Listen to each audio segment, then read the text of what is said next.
Assalamualaikum warahmatullahi wabarakatuh. Halo semuanya, perkenalkan nama aku Amelia Sari dengan NIM 220600153 dari kelas A2 PGSD tahun angkatan 2022.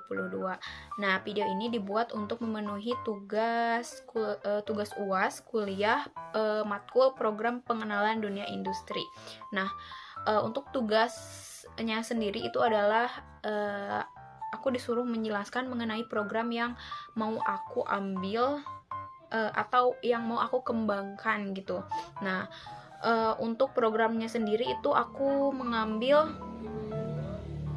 Sanggar Sari Tari. Nah, kenapa Sanggar Sari Tari? Kebetulan memang di daerahku ini masih atau bahkan tidak ada sama sekali sanggar tari. Nah, terus anak mudanya yang kayak anak mudanya itu benar-benar kurang sekali kemampuan mengenai tari-tari tradisional, apalagi tari tradisional dari Jawa Barat itu sendiri. Nah, sasaran program Sanggar Sari Tari ini itu yang pertama adalah nantinya kalau misalkan aku ngebuka Sanggar Sari Tari ini, nah sasaran programnya itu yang pertama itu ada untuk anak usia 6 sampai 10 tahun. Kemudian jika suatu saat sanggar tari ini sudah berkembang, kemungkinan aku akan membuka untuk orang dewasa juga kayak anak SMA ke atas gitu. Nah, untuk tujuan program dari kegiatan ini itu adalah yang pertama itu adalah untuk membangkitkan kembali budaya Sunda yang sudah jarang ditemui di era sekarang, karena kebanyakan anak muda zaman sekarang itu lebih sukanya bergaul terus main HP, main game dan lain sebagainya gitu. Nah, kemudian yang kedua adalah untuk menaikkan kebudayaan Sunda dan mengenalkan kebudayaan Sunda kepada generasi muda gitu. Nah, kemudian sebagai sarana melestarikan budaya Sunda dan kesenian Sunda lainnya. Kemudian ada strategi dan metode pelaksanaan. Untuk strateginya sendiri atau strategi pembelajarannya nanti kemungkinan yaitu menggunakan metode gamifikasi. Apa sih itu gamifikasi? Nah, kebetulan gamifikasi ini adalah sistem level dalam belajar tari. Jadi misalkan ada yang daftar nih, misalkan dia itu nggak tahu sama sekali mengenai kebudayaan atau tari-tarian gitu, jadi di level-levelin. Jadi ada yang level misalkan kelas A, kelas B, kelas C itu. Nah, itu tuh tergantung kemampuan dia udah berapa lama atau sudah berapa lama mengenal tari kebudayaan dari masyarakat atau budaya Sunda gitu. Nah, kemudian kedua ada menggunakan teknologi. Nah, menggunakan teknologi ini apa? Nah, maksudnya dengan menggunakan video tari before after dan keseruan belajar lainnya. Nah, yang dimaksud dengan before after video itu kayak jadi pas si anak masuk ke sanggar tari ini kan dia belum bisa sama sekali nih. Nah, itu tuh kita sebagai pengurusnya membuat sebuah inovasi baru gitu, kayak untuk menambah atau meningkatkan si minat si anak tersebut supaya rajin terus semangat dalam belajar budaya Sunda, apalagi tari gitu. Nah, jadi sebelum dia mahir dalam tari, kemudian afternya kayak gimana gitu. Ketiga ada kolaborasi dengan sekolah dengan menawarkan workshop gratis durasi 30 menit. Nah, jadi program ini tuh misalkan dari pihak saya, yaitu dari jadi pemilik tari itu menawarkan kepada sekolah untuk adanya workshop gratis 30 menit. Jadi kalau misalkan workshop ini tuh berhasil, nah nanti kan si minat anaknya itu kan si anaknya itu nanti mencari-cari, wah ini bagus nih, ini sanggarnya ini gitu. Nah, jadi si anak itu tertarik untuk mendaftar Nah, kemudian ada metode pelaksanaan. Metode pelaksanaan ini adalah untuk sarana edukasi, untuk mengajarkan disiplin, kreativitas, kerjasama tim melalui tari, dan juga memperkenalkan budaya. Kemudian sebagai sarana sosial, menjadi wadah ekspresi untuk anak-anak, terutama anak pemalu atau hiperaktif, dan jika memungkinkan terbuka untuk anak inklusif. Ada sebagai bisnis. Nah, dengan membangun branding kuat sebagai sanggar tari ramah anak dengan pengajaran yang sudah terstruktur. Ada sumber daya.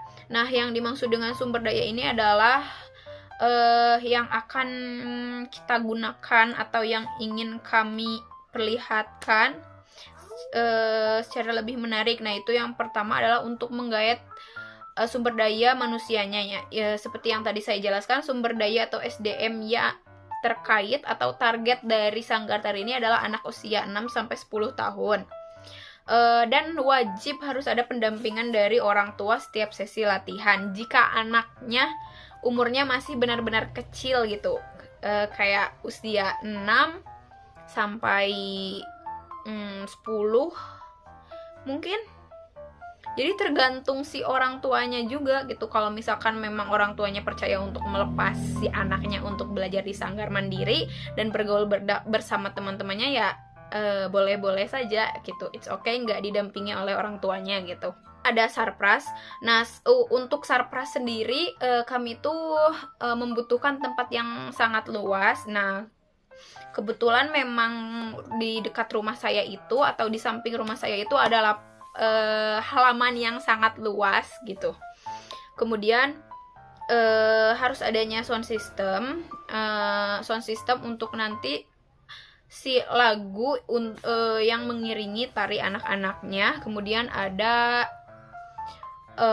pakaian jika memungkinkan gitu. Jika sudah banyak sekali anggota, maka akan dibuatkan pakaian seragam. Ada anggaran. Nah, anggaran itu sendiri adalah paling mulai dari biaya pendaftaran dan juga biaya per pertemuan tiap pelatihan. Kemudian ada indikator keberhasilan program. Yang pertama itu adalah ada SDM yang memadai. Kenapa SDM yang memadai? Nah, tempat latihan sanggar sari tari ini itu ada tempatnya benar-benar strategis, yaitu di samping jalan utama. Kemudian tanahnya juga lapang. Alat-alatnya juga memadai, kayak sarprasnya lumayan sudah ada gitu sebagian. Kemudian dekat dengan sekolah seperti TK, SD, SMP, SMA gitu. Yang kedua itu adalah program berjalan dengan terstruktur. Dengan minimal awal jumlah siswa itu atau jumlah anak yang diterima itu ada 10. Kemudian dengan pendapatan per siswa atau pendapatan biaya per pertemuan itu dihargai dengan 15.000 per pertemuan. Jika sanggar sari tari ini sudah berkembang gitu, maka akan dilakukan kerjasama dengan bidang kesenian. Jadi alat musiknya tidak menggunakan musik dari sound system gitu, tapi langsung dengan alat tradisionalnya, supaya si anak juga mengenal alat-alat tradisional. Yang ketiga yaitu jika jangkauan atau peminatnya sudah luas, maka yang akan kami lakukan adalah mulai dari berpindah ke tempat yang lebih luas lagi, dan juga biaya pendaftaran dan pertemuan itu naik untuk biaya operasional perawatan gitu. Untuk strategi dan branding dari sanggar sari tari ini mungkin melalui media sosial terlebih dahulu ya, seperti diuploadnya video-video sanggar tari atau anak-anak yang sedang tari, atau tadi video before after gitu. menggunakan iklan di platform media online kayak Instagram, Facebook, TikTok. Nah dari periklanan itu mungkin si orang tua siswa itu nantinya akan tertarik, oh di sini nih ada sanggar tari ini, wah bisa nih masukin anak aku kayak gitu. Untuk branding sendiri tadi kan sudah dijelaskan ya, adalah tempat tari sebagai atau sanggar tari sebagai rumah ramah anak gitu.